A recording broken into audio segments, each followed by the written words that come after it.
Yet another weekend of the F1 2024 calendar has come to a close, and arguably one that's got appetites a little bit more wet than most of the others. As of the Imola Grand Prix, we have not really seen this close of a top contention fight for quite a while. Seeing Lando, the Ferraris as well, and Max all up there competing for pole for the win.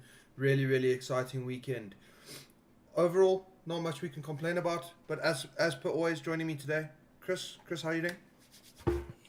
What's up, everyone? What's up, JV? I'm doing pretty good. I think there's a lot of optimism from this weekend, and that's got me buzzing. It was a bit of a boring race. I mean, we'll get into it, but I think we can all agree it was a little bit boring on the overtake side. But again, it was one of those races that you had to watch live. The appeal of watching every lap go by and knowing, could this be the lap? Could this be the lap? And yeah, unfortunately, we never got it. But as I said, a lot of optimism. For sure. And I mean, overall, really, really competitive weekend. We saw throughout all of the free Yeah. practices, quite a bit of mix up. We did see the Ferraris kind of going crazy in practice. Then, as we got to qualifying time, we saw that the weakness in their car is unfortunately the launch off the line. We saw it especially in Sector 1, um, losing about 3/10 to the Red Bulls and to the McLarens alone in Sector 1, making it up throughout the rest of the lap, but just their really, really, really poor launch. McLaren, as per the norm, it seems, in this season, absolute banger weekend. I mean, both of those cars looked on fire. Oscar, for quite a bit of the weekend, looked like the faster driver.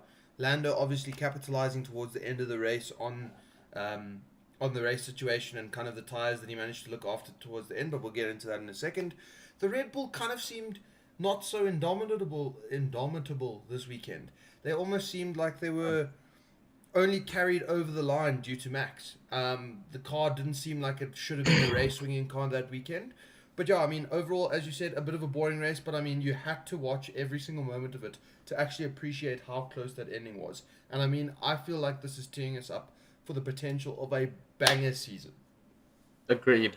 And yeah, I mean, I want to jump straight into Red Bull because they had a really interesting weekend. For those who didn't really watch, free practice one and two, and even three were chaotic for Red Bull. Max was a very unhappy camper and it had this air of difference because normally in the beginning of the weekend he's unhappy, and as the weekend gets on, he sort of closes his mouth a bit more and the time start talking. But this weekend he was really unhappy and it just had this air of something's different.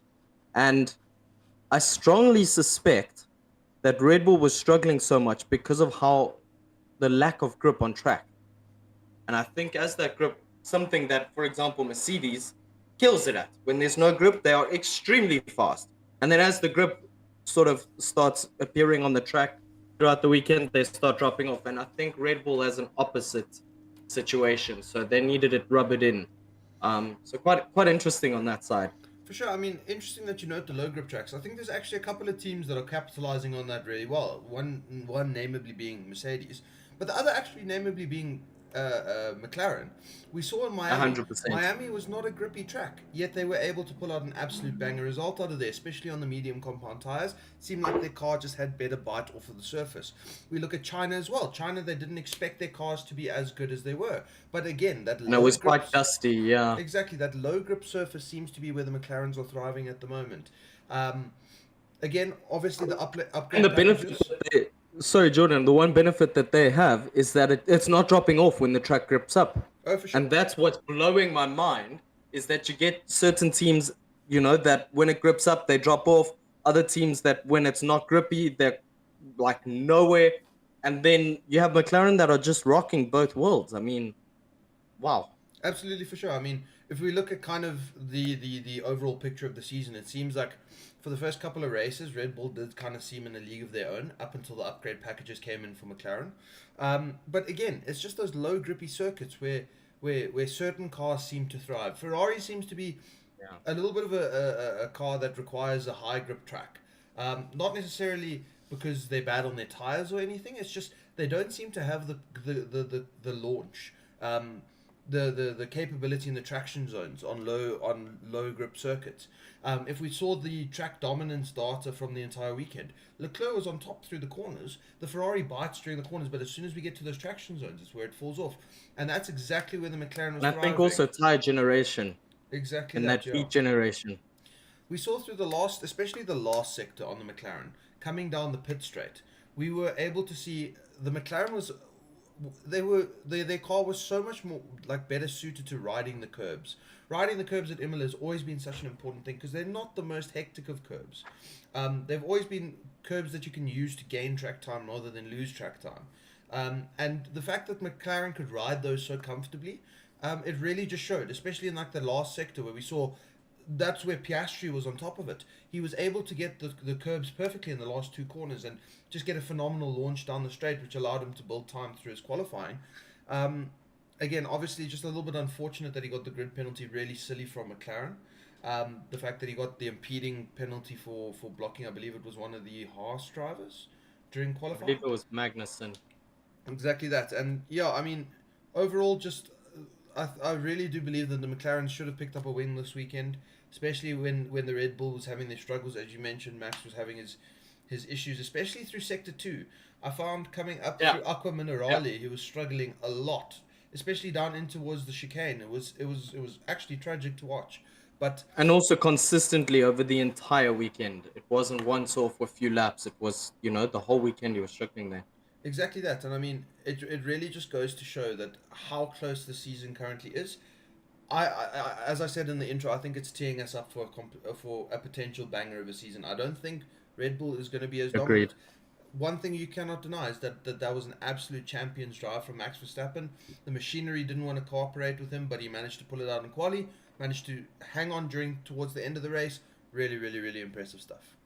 All while doing a 24-hour eSIM racing competition. That is ridiculous. The fact that he got out of the Feels a bit car. unfair. Oh, he got out of the car straight into a sim rig. That's just bonkers to me, bro. And won that. I don't know. That man's just he's breeding. Built He's different. bred for racing. Yeah. So yeah, 100%. It does give a lot of optimism for this season. I mean, McLaren are right on it, and I think what they're doing well now is they're thinking like champions in terms of the way they approached this race was they kept telling Lando like, "Don't worry, you're slow. Don't worry, the others are using your tires more. Keep calm and collected."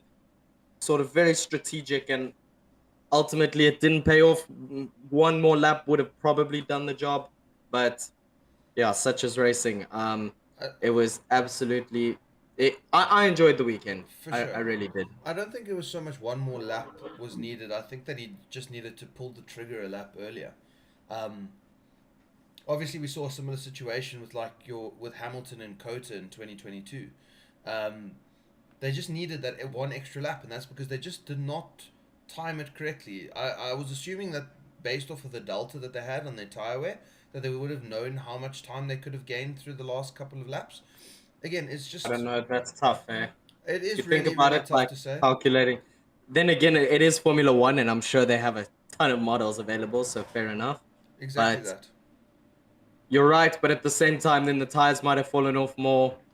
Yeah, And I this mean is it's such a this is why funny I thing. love races like this. Is that exactly? It's such a funny thing. You sit there and you can debate for hours about what if they did Yeah. this, what if they did that, and it's like it strategically, yeah, it is what it is. Unfortunate. I mean, Norris must have been crushed. Can you imagine getting your first win and then your second win the weekend, 2 weekends after? The one admirable thing I'll say about that, Lando was actually.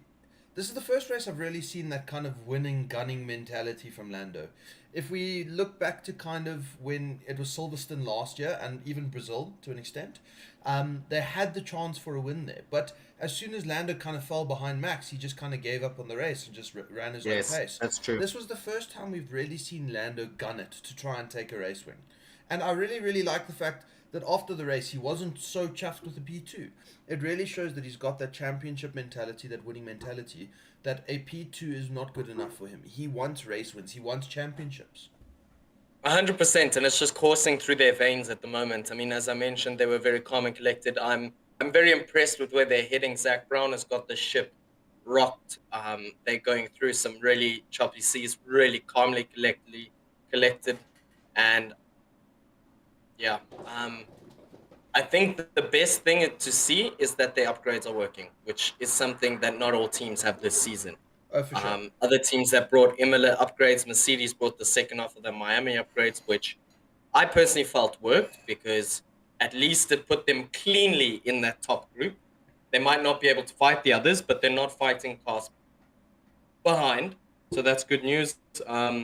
Yeah, Aston Martin brought quite a ton of upgrades, and that didn't quite work out too well. Yeah, I mean the Fernando Aston. Alonso had a shocker. I think the Astons are struggling with kind of with what the Mercedes were struggling with their correlation. Um, they keep claiming that their updates it seems to work in the wind tunnel, but when they get to the track, it just doesn't. They haven't been as vocal as a Mercedes has with kind of their correlation issues, but it almost seems like they're downgrading their car. Um, Obviously, P20 in qualifying for Fernando Alonso is unheard of. That is absolutely unheard Yeah. of. I mean, Lance was for once able to actually do something during the race and managed to recover his way up to a decent, like I think it was P8 in the end. Yep. But I mean, Anyway. overall, the fact that Aston Martin is currently at threat of being dethroned by the V carbs, that speaks testaments to kind of the issues that they're going through at the moment. Um, That's true. and VCOP yeah, had I a mean, banger weekend. especially well, I mean, Daniel actually had quite a decent weekend. He was not too far off the pace. Both V carbs made it Q3. It's just during their race pace, they haven't quite sorted out. But again, Yuki, I messaged you during even like free practice 3 and quali, saying what on earth is Yuki cooking up this weekend? What? I honestly wouldn't have been surprised if we had seen Yuki on a front row based on the form that he Yeah. had that entire weekend. I don't know what difference his mattress makes at home, but holy smoke, he was on. And I mean, it wasn't like the whole grid's on mediums. He's the only one on soft. It was actually meritable, genuine pace. I mean, Oh everyone yeah, was on soft. Everyone was going for flying laps. And P3 in I think free practice 3. I mean, he had a banger weekend, and I think we really need to. Everyone keeps I was thinking there's this narrative of we're always gonna bring in a team leader for AlphaTauri.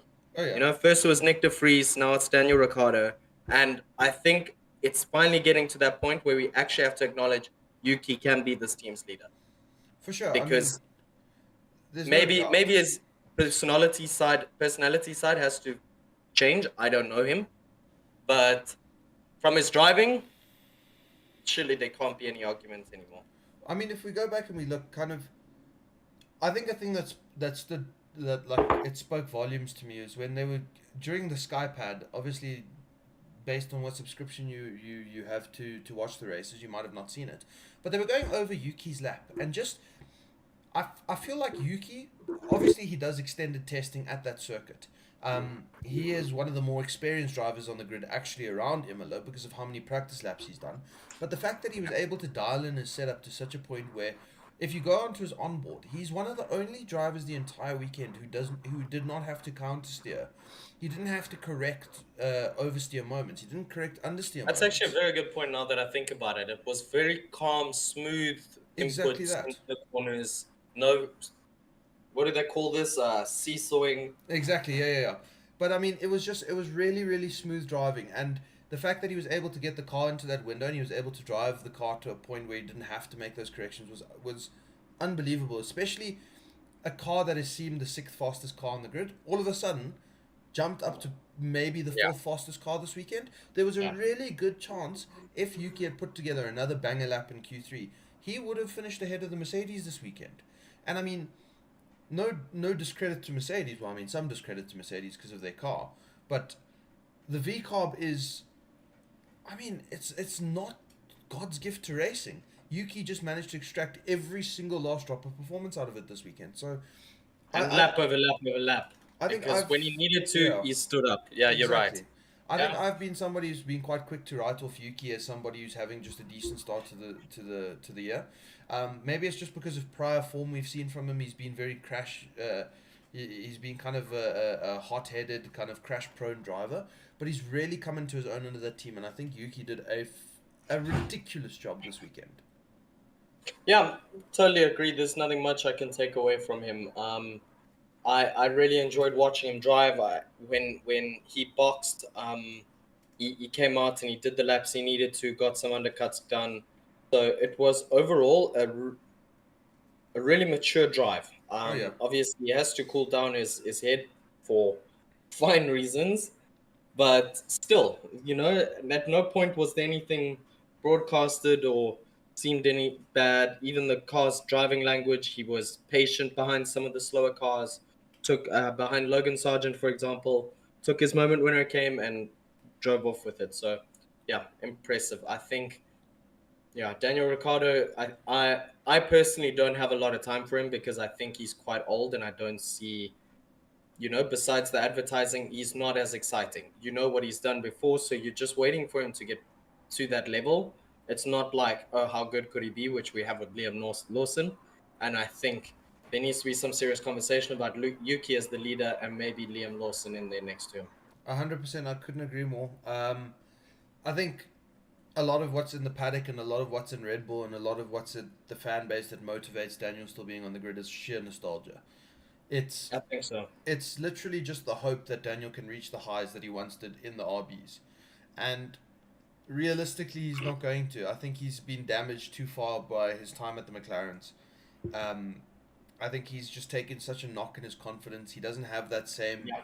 kind of feel in the car that he used to, and honestly, it's his own doing, and it's really unfortunate to say because during his time, he was a championship caliber driver without doubt. He was a Yeah. driver that could have won world championships if the Red Bulls had better engines behind them. Yeah, but again, I think that Liam Lawson is probably a better prospect for the team long term. Yuki Tsunoda, he's kind of just cementing himself as that team leader, kind of what Pierre Gasly did when Yuki was first starting out at the team. And That's true. I really do think that a Lawson Tsunoda pairing kind of has a higher potential ceiling than what the current Without doubt. Tsunoda Ricardo does. Yeah, without doubt. And I think over a season, I might even have an argument that it's a higher floor, even. Because I feel Daniel Ricciardo has some banger weekends, but then he's like not there by a second and he's lost. Yeah, And yeah. I just don't think a team like AlphaTauri can afford that when the car's good, they need you there. So yeah. Going on to the comments, another person who's struggling a little bit is Perez.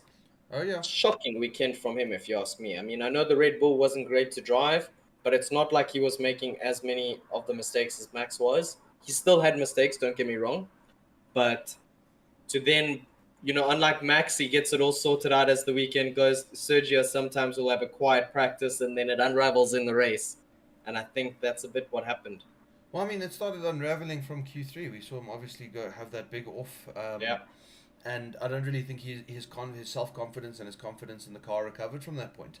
Um, Again, Perez goes through these cycles where he has a series of really really good results followed by a series of absolute disasters, and listen, I really don't think Red Bull will win the constructors championship this year. I am very Don't think so. confident that Max does not have enough in himself to carry the team when the Ferraris and the McLarens are as close as they are. Um, I don't think that this is really like something that. Sorry, I got distracted by the comment there. But yeah, I really don't think that this is something that Red Bull will actually be able to overlook, especially because the concept of Perez being there is just to be able to secure enough points and not give Max headaches so they can win constructors. And if he's not doing that job, they have no reason to keep him. And I mean, the ideal role for Perez would be, 1/10 slower than Max, 1/10 faster than the rest of the field, sort of be that barrier as you were alluding to, and off you go. And I totally agree, he's just not there um, at all. And I do think that causes Red Bull a lot of headache for next year. So it makes our lives a bit more interesting. But yeah, let's see. Can I just Should we ask? go into the comments? I don't actually see anything about what Caden's talking about. I don't know. Has there been any announcements? So I can give you some of the Bottas Williams, for example. Valtteri Bottas this weekend went to have a 15-minute talk with James Vowles Okay. during the weekend in the motorhome of Williams. And James Vowles, I believe, was quite openly talking about, Sargent, unfortunately, at the at the moment is not doing what we need. We are chatting to some other drivers. Bottas was then strongly linked as one of those for, obvious reasons. 100%. Ocon to Haas, I did not hear. I did not hear about that rumor in the rumor mill. So my only So, thing about Ocon to Haas that I could understand is if Ocon wants to leave Alpine, no other team really wants him. Mercedes doesn't want him for sure. They want somebody who's going to be a race-winning caliber driver. I could very easily see them. Ocon's won a race, Jordan. Well, half the grid was dead, and Lewis was starting from the back, so he won a race on circumstance. Yeah, agreed. Which, I mean, unfortunately, a lot, you can say that a lot, but I don't really actually know, because I really feel like Behrman's almost a shoo-in for that position this year. I agree. His FP1 outing was standard, was phenomenal. He didn't put a foot wrong. He did a really, really good job. Obviously, I think it was phenomenal considering he had F2 this weekend. Like, that was really impressive. Oh, speaking of, actually, now that you mention it, oh no, I'll get onto the. Sorry, that's going to completely sidetrack us. But yeah, completely. I mean, Behrman also just another solid job. He just seems to be at home in F1 machinery. Obviously, the Prema cars in F2 are struggling big time at the moment. They don't have the pace of previous years. But yeah, I mean, really, really solid stuff from them. But yeah, I really do feel like Behrman's almost a shoe-in at Haas. If Behrman goes to Haas, you do not want Magnussen as his teammate. You want a clear team leader. You want somebody who can extract performance out of the car. Magnussen, unfortunately, I don't see him renewing a contract at the end. And I've heard the team's getting quite annoyed with him, by the way, because of his penalty things. And let's be honest, from the media, seeing Magnussen, he doesn't look like the easiest person to get along with. Oh, not at all. And I mean, I really don't see him going the rest of the season without getting a race ban. Not a chance that will I ever agree, happen. 100%. The type of driver that he is just, it's tragic. And he's always been. I don't think he can actually change it. That's the issue. Is if it was a phase, you'd say, okay, all good. But so you don't think you could see an Ocon and Behrman line up at Haas? I would hate because to Ocon's also can be feisty, and that's the issue. I don't think Ocon is the best person to put with a rookie, similar to Fernando Alonso. Maybe Fernando now because he's older, but they can be quite I would cry if Ocon goes to Haas and Behrman has to learn from Ocon. Because, listen, I don't completely disregard Ocon as his... James, no. I don't completely disregard Ocon as a driver. I just don't think that he's a team leader. He is in no way, shape or form does he have the ability to be a true out-and-out team leader. And that's exactly what Haas needs. They don't need kind of a second driver and a rookie. They need somebody who's going to be a clear leader that can actually take them forward in terms of car development, in terms of setups. So, I mean, if they do sign Ocon, I don't think it's the worst option on the grid, don't get me wrong. But I really don't think... I think that they could do quite a bit better. Even if he's like... And, yeah, I think there's nothing much more I can add because we've discussed most of it. I just don't... I completely agree. I just don't think he's a good... You know what I think would actually be a decent lineup there in the Haas's would be a Porsche Behrman lineup. Because yes, I mean Haas has been bitten by 2 rookies before, but I really do think that both Porsche and Behrman have higher ceilings than what Schumacher and Mazepin did. So I really do feel like those two are also a little bit more complete drivers because we spoke a lot kind of before we started the podcast about Schumacher and his time in F1 that he wasn't a fast starter in any category he went into. That's true. It seems Porsche and Behrman are. They're both fast starters in the categories, and I really don't see them like losing out on a lot of positions. But again, yeah, I suppose that's true. I think there's just exactly, and I think the main issue with stuff like this is you don't have someone to. Obviously, it's F1. Not everyone's buddy, but you don't have someone to sort of lean on a bit as to say, well, I don't have to carry the team. That's I don't know. Charles, obviously, it's not going to be Ferrari with a rookie, but you get my point. That's Carlos Sainz's job. He carries it. All I have to do is show up and drive. And I think that's what Haas is trying to get away from, is having to be babysitters to an extent for the beginning because, well, nobody knows what to expect. Yeah. So it would be cool. I would love it, and I think they would both be a very exciting lineup because, as you said, they're both quick starters. Realistically, I don't think Porsche will ever get an F1 seat, unfortunately. You think so? I don't ever think he will. I think, unfortunately, that window's elapsed. I think it was a similar situation to, like, a Felipe Dragovic. It's just, it's not going to happen. But look what happened at Piastri. Piastri had a year off. Well, yeah, Piastri did, but there was always a lot more hype around Piastri because Piastri bounced back to back with titles. He won Formula 4, then he won Formula 3, then he won Formula 2 straight into F1. I mean, and then he didn't even get straight into F1. Porsche spent 2 years in F2 before he got that title. He didn't win the F3 campaign straight out. So you see, Okay, yeah, I see the that's my difference. thing. Yeah, It's like he doesn't completely. have Fair the enough. resume. Yeah, then I think you're right. And unfortunately, unless you have a quick resume to back up your 1 year absenteeism, it's not easy. So That's true. I would actually like to jump into a bit of speculation post this weekend from you. Obviously, we saw kind of pre the weekend, we saw Alex Albon signing his extended contract with Williams. Very, very big news for him. I think it's the right decision to make instead of holding out for a better team. I think Williams is on the right trajectory with James Vowles. I think they're starting to get their ducks in a row. Yep. The only now that's kind of starting to narrow it down a little bit. Obviously, we also have Hulkenberg to Sauber. That's also quite a big signing. I think that's a great signing for Sauber itself to have a German driver in the German team. But I don't know what. There's still very big question marks around the Red Bull second seat, around the Mclaren, the Ferrari second seat, around the second Sauber seat. Where do you see this all playing out, kind of as we go on? Well, what I heard was that they gave Sainz till Monaco to respond to Audi. That was the last I heard. But I did also hear, and that's in the rumor mill, that there's going to be some news dropping this week, and apparently it's going to be surprising. But again, the F1 rumor mill is sometimes just Twitter. So, Yeah, exactly that, yeah. you take it with a grain of salt. That would be very interesting. But yeah, I think so far it's just a case of, it's a chess game because drivers are trying to wait to see who wants who. Teams are trying to wait to see, what drivers are available easily for them, particularly the lower teams. Mercedes has the comfort to just sit and wait. But I think, going off Mercedes just because they're the team I support, so I'm a bit more in tune with them. But I would say they probably go for someone like, in the ideal world, they would love Sainz for 1 year, but I don't think Sainz wants that at this age. So I think the Mercedes seat is what kicks off a lot. I mean, we've already had some of it die down. Alonso was tied to that seat for ages. Yeah, I don't have any strong predictions. Do you? My only thing is, if we don't get a signing for Mercedes in the next 2 months, they are for sure holding out until August, until Kimi Antonelli turns 18 and they're going to sign him. I think that if they don't announce a driver signing in the next month or so, they're for sure going to hold out.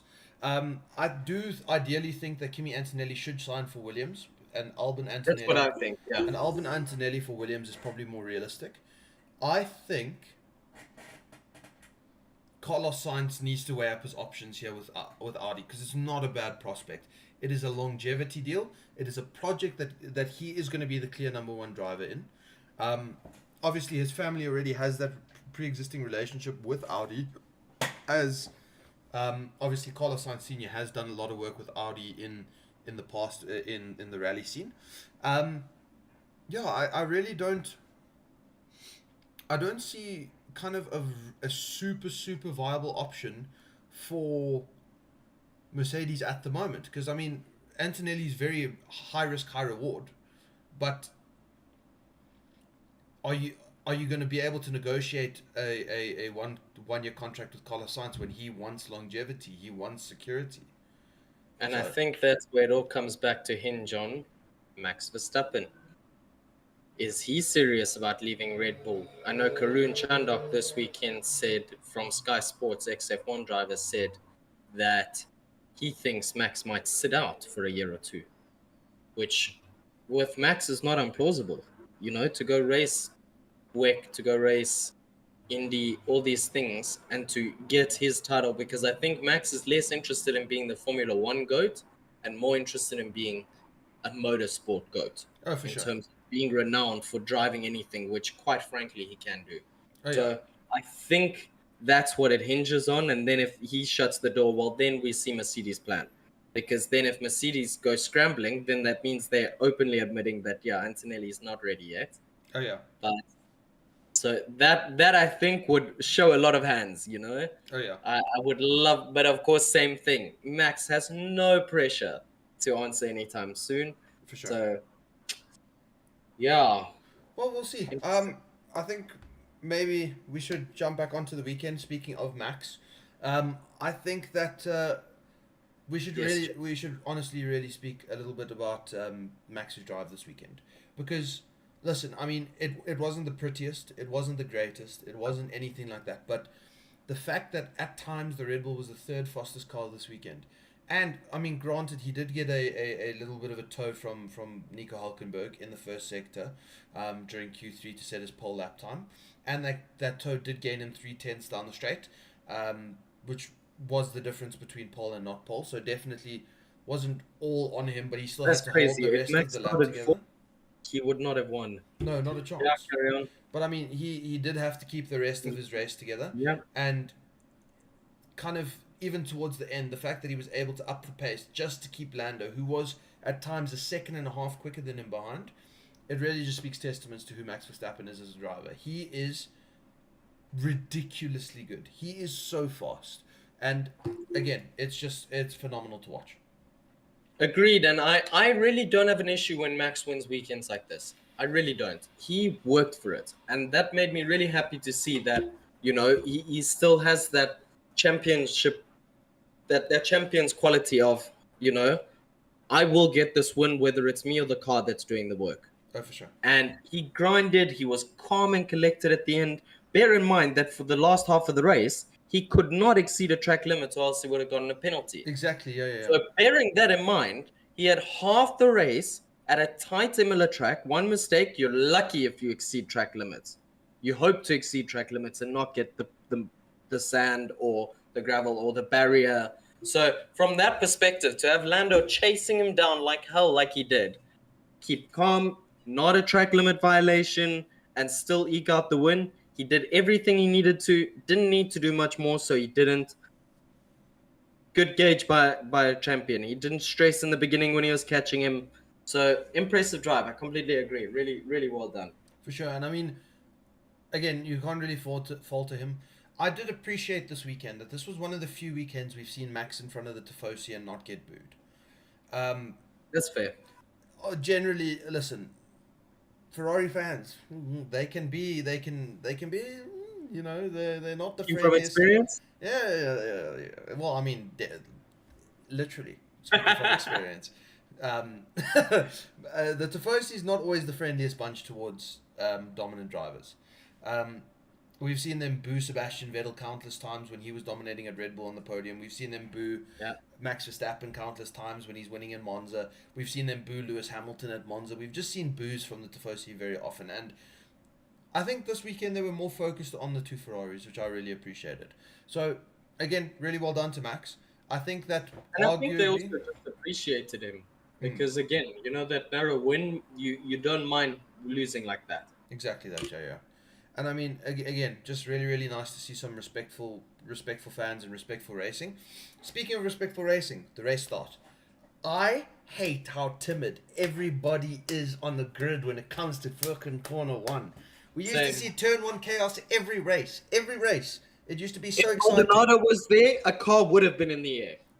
That's- Like, let's get real. A car would have been in the air. Nobody would have been killed because of halos, but a car would have ended up somewhere. We found our in the solution, Chris. Maldonado to Haas. Now we're talking. Okay. I think we need to start a petition here. Komatsu needs to hire Maldonado. And what's good about Maldonado is he's marketable. Exactly, yeah. Everybody loves Lord Maldonado. Pastor. Yeah, no, I completely agree. 100%, because and this is something we've spoken about before this season.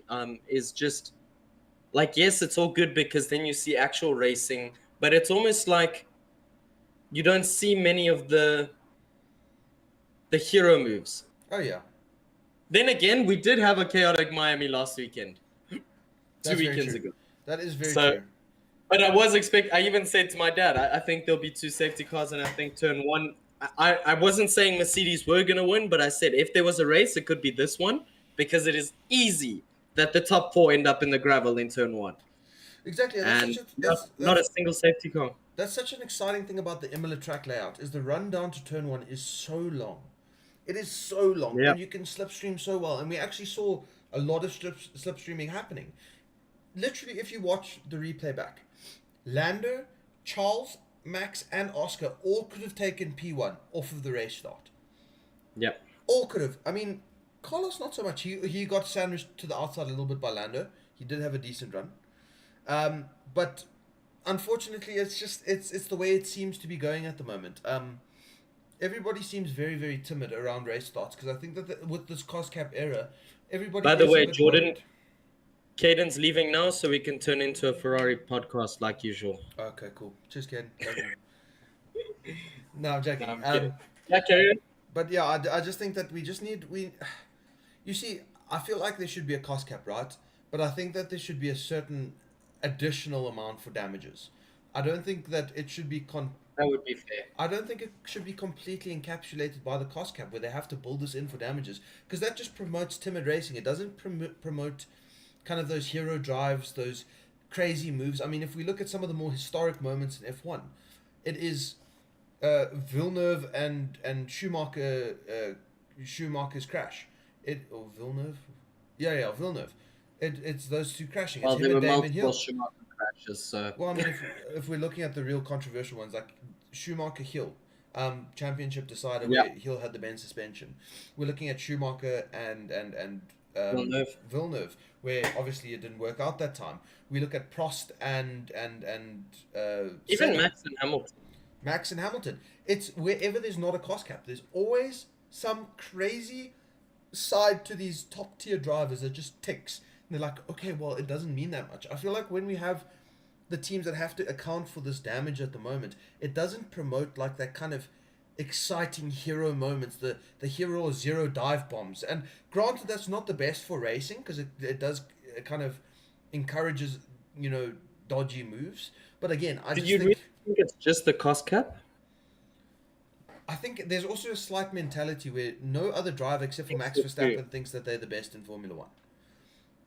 And I think that's half the issue. Is I think we're missing some of the arrogance. That's all it is. Is I think everyone's trying to be so marketable nowadays. If you do exactly as you said, dive bomb down the inside and it doesn't work out, that has now become more of a PR situation as a result. So maybe it's both the cost cap and the fans, because I totally agree with it's something I completely miss. And I think, even I don't know, I just think of all the, sending it down the inside and then you should be able to back out, but at the same time you should have the confidence that I'll sort it out when I get there. Exactly. And I feel now it's just too too placid, too calm. Yeah. I agree. That's a very good point. I completely agree, and it's something I think Formula One as a sport could do with more of. For sure. Like And I Monaco, just from P18, just try and get second on turn one. Come on. I would love to quote a beautiful line that EA added into F1 games. No heroics into Zandvoort, please. We need heroics into Zandvoort. That's exactly what it is. Whether that's exciting, that's racing. But yeah, no, I completely agree. I also think that maybe part of it is the mentality, because we really haven't had a flashpoint in a while, and those flashpoints usually happen with crashes, like obviously Max Hamilton at Silverstone, Rosberg Hamilton at Spain, and at Spa, exactly. And that. Well, I mean, there's more than you can really count, but Yeah, it's that's kind of what I builds the agree. narrative of a season, and that is missing at the moment. But you know what? At least we didn't see anything, because kind of I'm guilty of it as well. I don't really respect certain drivers' first wins just because of circumstance. For example, Ocon in Hungary being kind of catapulted into the first corner into the lead because he was the only guy that had a debris free line that he could take to go into turn one. Like, those don't really feel like race wins, It feels like, oh, he's got a race win, but it's surely out of circumstance. And I mean, if It's we got had to, asterisks next to it. It's not out of yeah, merit. exactly. So I think that there is that argument, but again, I'd rather have that than just have kind of everybody kind of backing off the lead into turn one to try and preserve their second, I third, agree. fourth place. And I think where we might see a narrative start to form is if we get this more week in and week out. Not many friendships survive F1 battles. And I mean, How Lando long and can Max Lando Verstappen. and Max stay friends with this much contact between each other. I mean, they've both got a bit of an air of, like shit happens, it's not everything. But every champion has to have a killer instinct of Oh, for it's sure. me or them.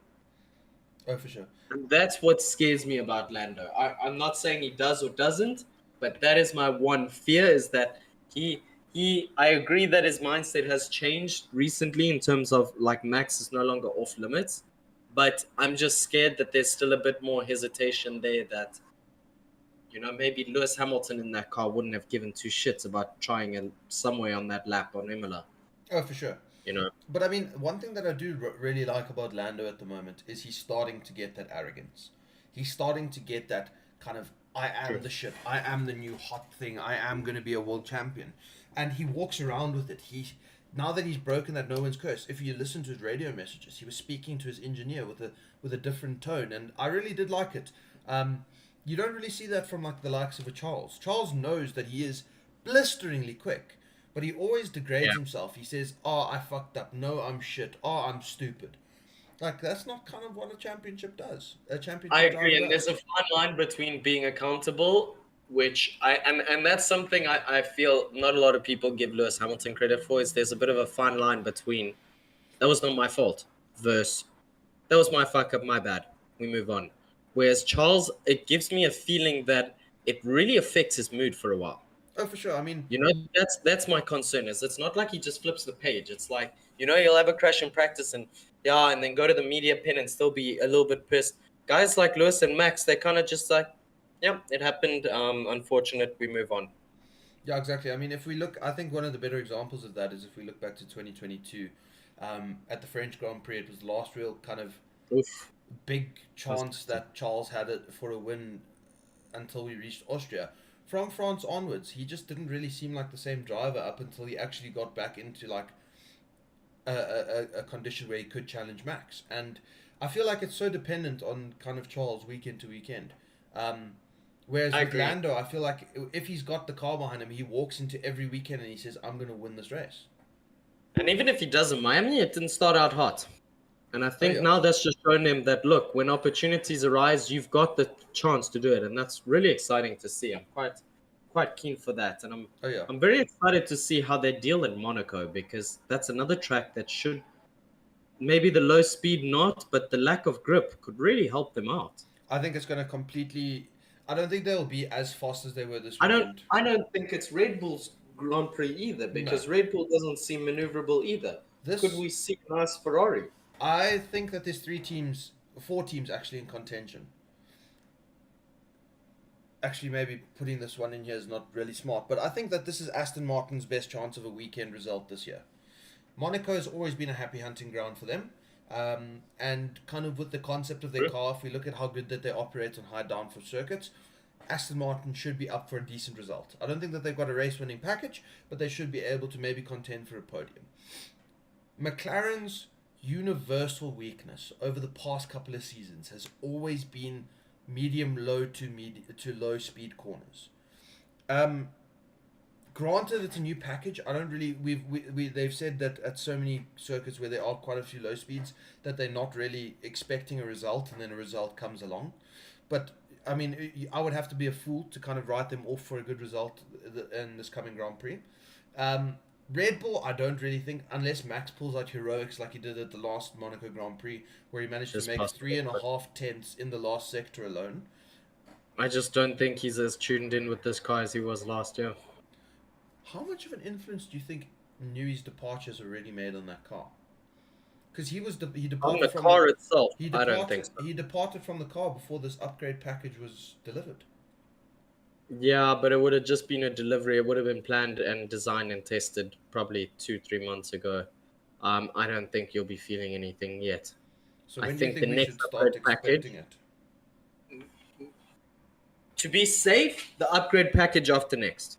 There is a chance the next upgrade package is already clear of Newey influence.